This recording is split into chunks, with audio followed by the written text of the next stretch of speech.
Pernah merasa ngobrol sama anak remaja itu kayak cari sinyal di basement?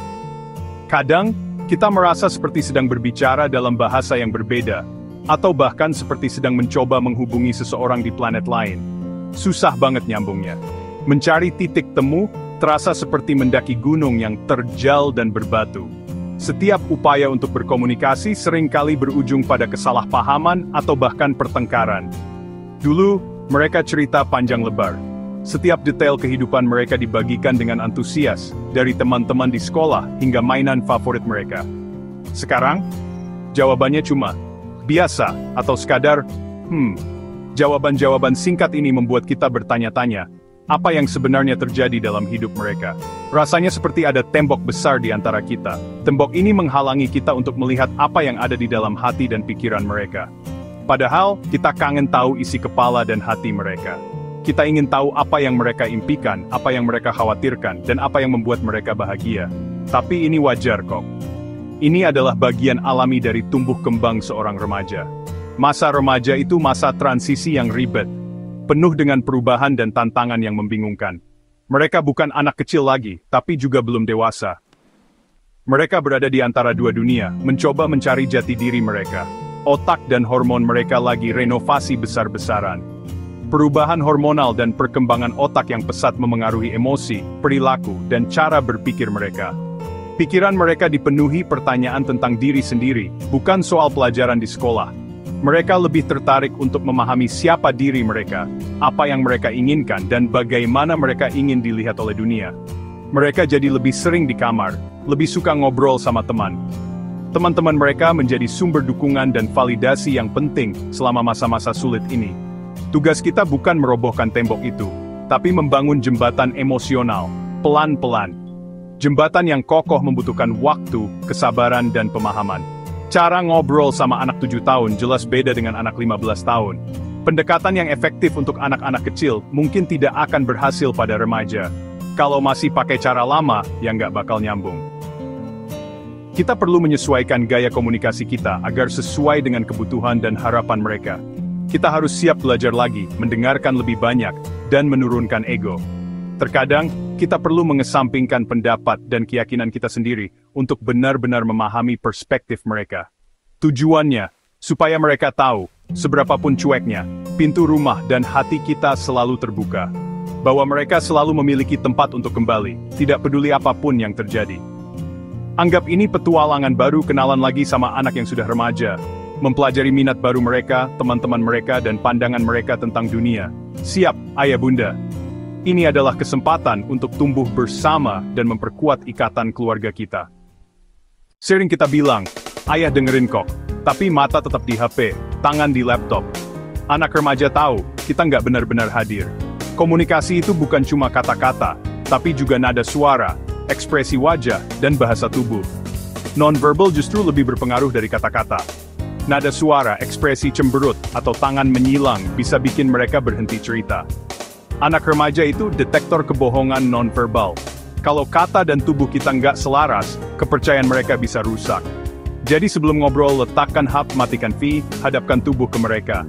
Kontak mata hangat, nada suara tenang, dan bahasa tubuh terbuka, itu kunci. Tunjukkan dengan seluruh keberadaan kita. Aku di sini untukmu. Lihat kamar anak berantakan, emosi langsung naik. Atau nilai turun drastis, kita langsung meledak.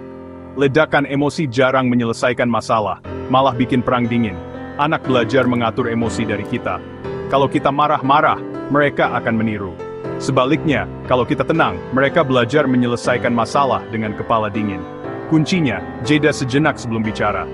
Tarik napas, tanya tujuan kita, mau marah atau cari solusi.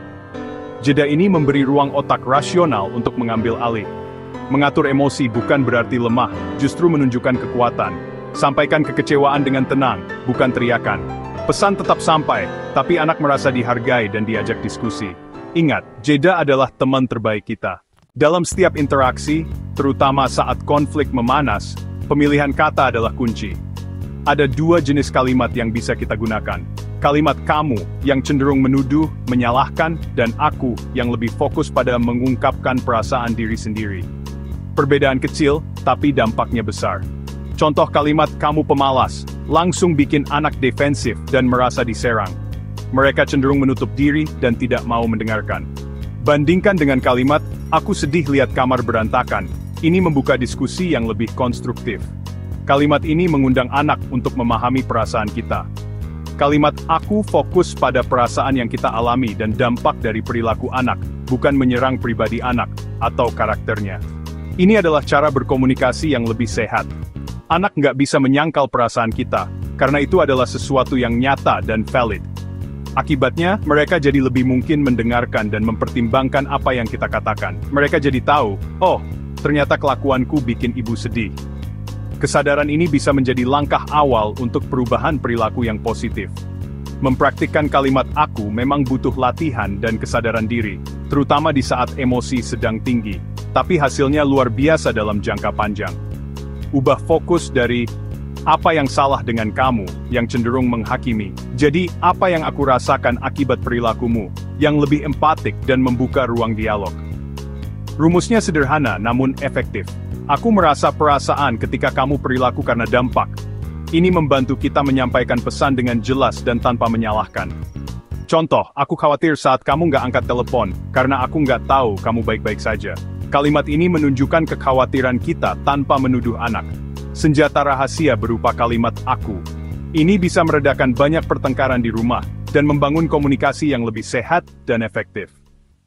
Komunikasi bukan soal pintar ngomong, tapi pintar mendengarkan. Remaja butuh didengarkan, bukan dinasihati terus-menerus. Mendengarkan aktif hadir sepenuhnya, tanpa buru-buru menghakimi atau memberi solusi. Singkirkan distraksi, beri perhatian penuh. Bahasa tubuh, tatap mata, angguk, beri sinyal "aku menyimak". Tahan keinginan menyela atau langsung memberi nasihat. Validasi perasaan mereka, bukan buru-buru problem solving. Kadang mereka cuma butuh didengarkan untuk memproses emosi. Ulangi dengan kata-kata sendiri untuk memastikan paham. Ketika remaja merasa didengarkan, kepercayaan pun tumbuh. Konflik dengan remaja itu pasti terjadi, yang penting cara kita menghadapinya. Reaktif itu seperti menyiram api dengan bensin. Responsif seperti air yang menenangkan. Jangan ikut terbawa emosi anak, tetap tenang dan fokus pada solusi. Saat anak marah, jangan langsung menyalahkan atau membela, tapi dengarkan dulu. Kenali pemicu emosi kita sendiri. Aktifkan mode jeda saat mulai panas. Tarik napas, beri waktu sebelum lanjut diskusi. Tujuan konflik bukan menang, tapi cari solusi bersama. Kita satu tim, bukan lawan. Sikap responsif mengajarkan anak menyelesaikan perbedaan dengan dewasa. Pilih jadi air, bukan bensin. Semua suka dipuji, dari anak-anak hingga orang dewasa. Pujian adalah bentuk apresiasi yang bisa meningkatkan semangat dan motivasi. Ini termasuk remaja yang kelihatan cuek. Walaupun mereka mungkin tidak menunjukkannya secara langsung, pujian yang tulus tetap bisa menyentuh hati mereka. Pujian spesifik dan fokus pada usaha, bukan hanya hasil akhir, akan memberikan dampak yang lebih besar. Pujian yang terperinci jauh lebih bermakna daripada pujian umum yang bersifat basa-basi. Pujian yang spesifik menunjukkan bahwa Anda benar-benar memperhatikan apa yang mereka lakukan. Contohnya, ayah lihat kamu belajar keras setiap malam, makanya nilaimu bagus dan kamu bisa memahami materi dengan baik. Itu lebih ngena daripada sekadar mengatakan, kamu pintar. Pujian yang spesifik memberikan validasi atas usaha yang telah mereka lakukan. Pujian pada usaha membangun growth mindset, mendorong mereka untuk terus berkembang dan belajar. Dengan growth mindset, mereka jadi tidak takut gagal dan lebih berani mengambil risiko. Kalau hanya memuji kepintaran, tanpa mengakui usaha mereka, anak jadi takut mencoba hal baru, karena takut tidak memenuhi ekspektasi menjadi pintar. Pujian pada usaha, sekali lagi, bikin mereka berani gagal dan terus belajar, karena mereka tahu bahwa usaha mereka dihargai, bukan hanya hasilnya. Jangan cuma puji prestasi akademis yang terlihat dari nilai di rapor, tapi juga karakter dan tindakan baik yang mereka tunjukkan dalam kehidupan sehari-hari. Contohnya, Bunda senang lihat kamu sabar bantu adik mengerjakan PR, atau terima kasih sudah jujur menceritakan kejadian yang sebenarnya. Pujian seperti ini memperkuat nilai karakter yang positif dan bikin mereka merasa dihargai sebagai individu yang utuh, bukan hanya karena prestasi mereka. Pupuk kepercayaan diri mereka secara konsisten dengan pujian yang tulus, spesifik, dan relevan dengan apa yang mereka lakukan. Dengan begitu, pujian Anda akan benar-benar ngena di hati mereka. Semua orang pernah salah, termasuk anak kita. Koreksi anak remaja harus empat mata, bukan di depan umum. Menegur di depan orang lain merusak harga diri dan kepercayaan mereka. Pilih waktu dan tempat yang tenang, hanya berdua. Mulai dengan hal positif. Sampaikan koreksi, tutup dengan penguatan. Contoh, ayah tahu kamu bertanggung jawab, tapi soal PR perlu dibenahi. Ayah yakin kamu bisa lebih baik. Fokus pada perilaku, bukan pribadi. Hindari label negatif. Katakan perilaku menunda ini perlu diperbaiki, bukan kamu pemalas. Pisahkan anak dari kesalahannya, kesalahan bisa diubah. Koreksi dengan hormat adalah bentuk cinta. Remaja sering merasa aturan rumah mengekang karena mereka tak dilibatkan. Libatkan mereka dalam pengambilan keputusan keluarga. Ini membangun rasa tanggung jawab dan menghargai pendapat mereka. Orang tua tetap kapten, tapi dengarkan masukan dari kru. Mulai dari hal kecil, seperti rencana liburan, ajak diskusi, biarkan mereka riset dan usul. Untuk aturan rumah, buka diskusi, dengarkan usulan mereka, cari jalan tengah. Aturan jadi kesepakatan bersama, bukan paksaan. Ini melatih berpikir kritis, negosiasi, dan kompromi. Remaja lebih patuh pada aturan yang mereka ikut buat. Dengan mereka, kita siapkan mereka jadi dewasa yang bertanggung jawab.